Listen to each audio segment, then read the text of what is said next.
Hello, Dork Squad. I'm Jonathan Cormer, and you're listening to Dorktales Storytime. John in Character presents Dorktales Storytelling with a geekish twist.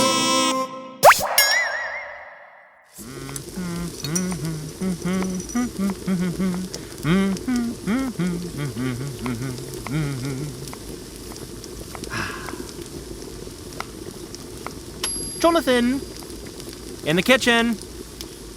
Oh, there you are! Yes, you're right on time. Right on time? For what? Reg, don't tell me you forgot. Forgot what, mate? Ah, yes, that's it. I came here today because last night I left a piece of lemon meringue pie in your refrigerator, and, I need that back. The pie is important, you know. What? Reg? Look, I won't deny that pie is important, but last night you told me you'd return today to help me make this soup. I did? Yes! We had an entire conversation about how I grew too many leeks in my garden, and you have too many potatoes at home. How are we going to make potato leek soup now? And you don't have any potatoes here? Not even out buried in your vegetable garden?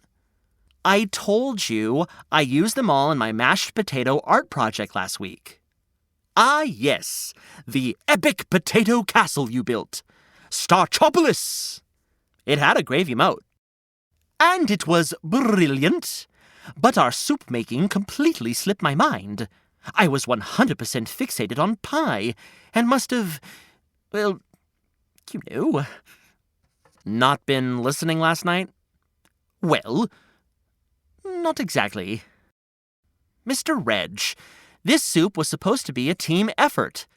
Now we'll just have to make up a different recipe.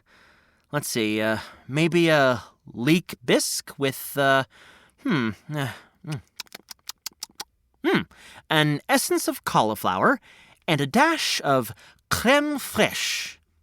Arguably still tasty, but not the creamy potato leek I was hungry for. Oh, I'm sorry, friend. You're sorry? You're sorry? Already? Ooh, terribly. I know how much potato leek soup means to you. But I haven't even told you a story to emphasize my point. Well, yes, I realize I've let you down and I need to listen better instead of focusing on my own pie-related plots. Ah, so you have been following my story crumbs. Yes, I'm not always so attuned to the lessons from your tales, but I have learned what it means to be a good friend. And last night, I must have been distracted. Oh, hang on. Do you still want to tell your story to make your point? What, you mean it? You won't zone out or interrupt? Well, I can't promise I won't interrupt, but I can promise I'll listen closely and try to relate. Oh, okay. This is something I can work with. All right, so the story I want to tell you is called The Little Red Hen. Ooh, it's about me, the Little Redge Hen.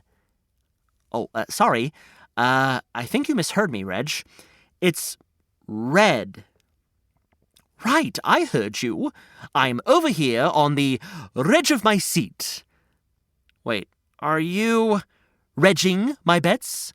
Hogging the spotlight? I was going to say hijacking my story to make it about you. What? I have a short attention span. It's just my way of keeping my interest. You'd rather I listen quietly and not be myself?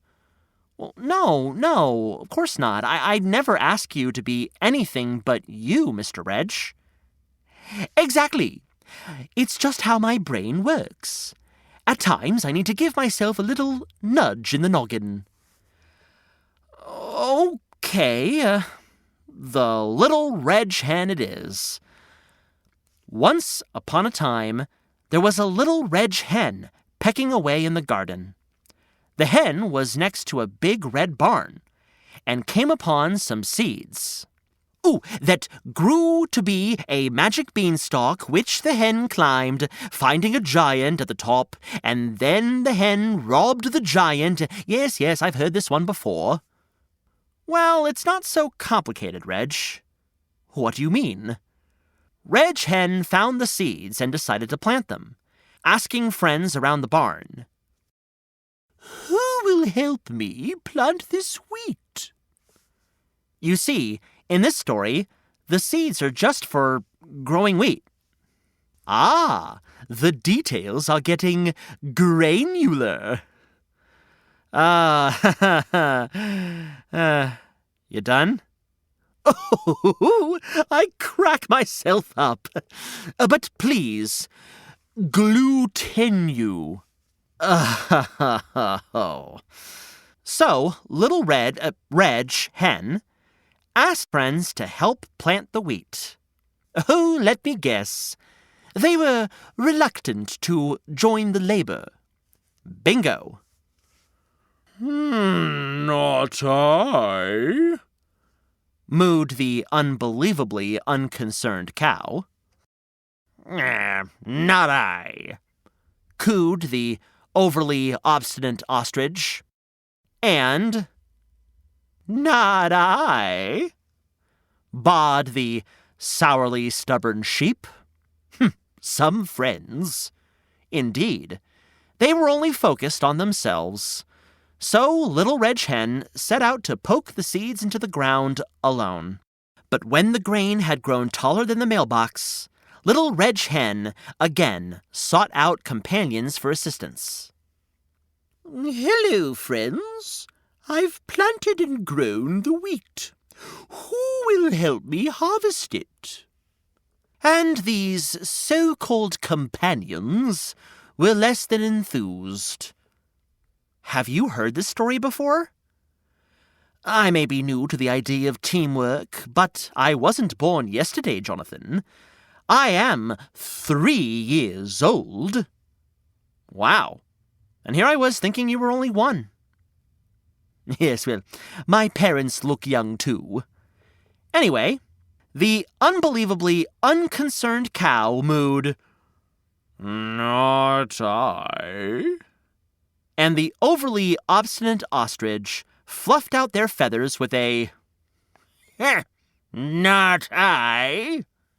Finally, the sourly stubborn sheep looked up from munching on grass with a, not I. Can I just say, there is quite a selection of animals in this barn. I mean, an ostrich. Well, there are ostrich farms, Mr. Reg, that hang out with cows. Well, unconcerned cows and obstinate ostriches tend to get along. But regardless, Little Redge Hen was alone again, picking every wheat stalk, pulling a full wagon to the mill, and grinding the wheat into flour. Oh, my goodness! I had no idea growing wheat and turning it into bread could be so complicated. Well, yes, there are many steps to making a loaf of bread. What would you have done in this situation? I would rush over to your home and ask to borrow a loaf of bread. I can't even reach the oven knobs to bake my own. Remember the great summer quiche disaster when you had me house sit? Oh, yeah. I really should have left you with my Grubhub account. I'm still finding stray crumbs in the kitchen. Wait, a hub of grubs? The most delicious bugs? Ooh! Who knew such a marvelous place existed, where I can have all the grubs my little hedgehog heart desires? Oh, no, Reg, that's not what Grubhub is. It's, you know what? Never mind. Anyway, I'll combine the bread-making steps to keep your attention. So, the Little Redge Hen wanted to make bread. Yes, but couldn't find anyone to help. Oh, I've planted the wheat and milled it into flour. Now who'll help me bake it into bread? Oh, Jonathan, I believe I have a handle on their responses. You have? Yes, let me guess.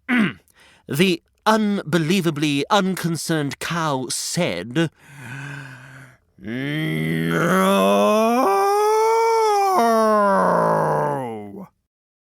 And the over-the-top, so over-it ostrich hissed, Meh, I'm so tired. I couldn't possibly. And then that sheep, that fluffy fiend who loved grasses and grains, and should at least have understood from time hunting for the good stuff around the barn that Little Reg could use some assistance, turned toward a patch of grass in a sunbeam and replied, Bah, humbug! It's time for my beauty nap. Not I. Oh, wow. I love the embellishments to your narration, Reg, but I've never heard of a sheep taking beauty naps. Just regular old naps. Then you must not know many sheep. Good point. Well, do you know the final piece? What did Little Redge Hen do in the situation when no friends would help? Well, I assume that Reg Hen made the bread solo? Yes, the Little Reg Hen knew exactly what to do.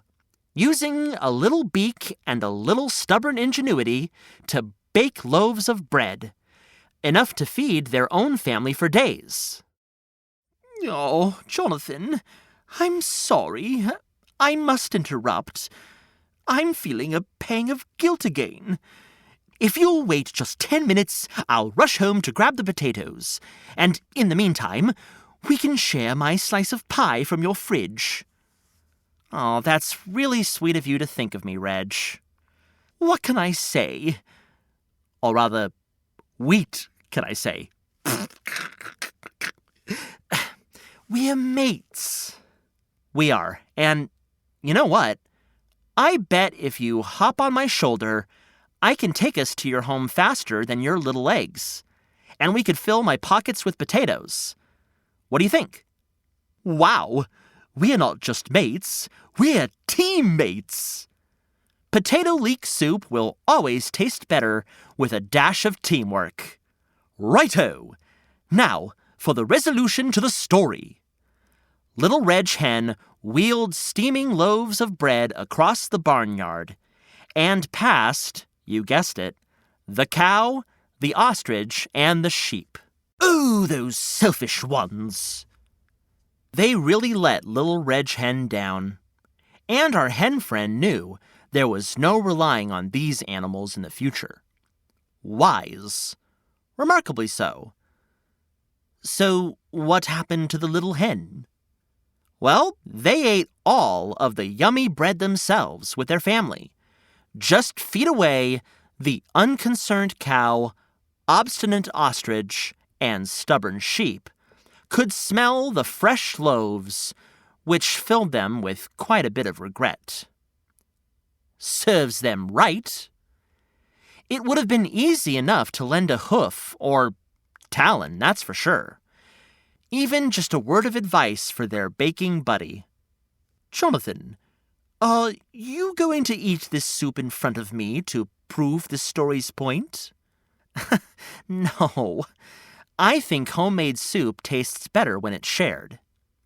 I see that now and agree. I'm going to do my best to be more generous too. I will too, Mr. Reg. Matter of fact, would you like to finish the story? What? You mean I get to say the end? That's right.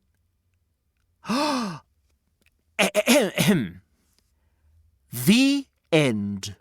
Ooh, that felt good. Why don't I end stories more often? Because I haven't been sharing the storyteller role as much as I should. Well, I'll let it slide. Just this once. And forget to help you out again? Not I. That's a good one. You are a hysterically happy hedgehog. Ooh, a huggably handsome, heroic hedgehog. And humble, too. Right then, let me climb on your shoulder, and we'll head out on our potato quest. Here you go, buddy. Onwards to the Palace of Potatoes, to the Stronghold of Spuds, the Tower of Taters, and then we'll work together to make the most delicious soup in the entire kingdom. Huzzah!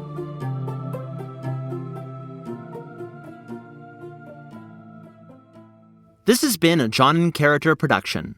Today's story was written by Amy Thompson and performed by Jonathan Cormer.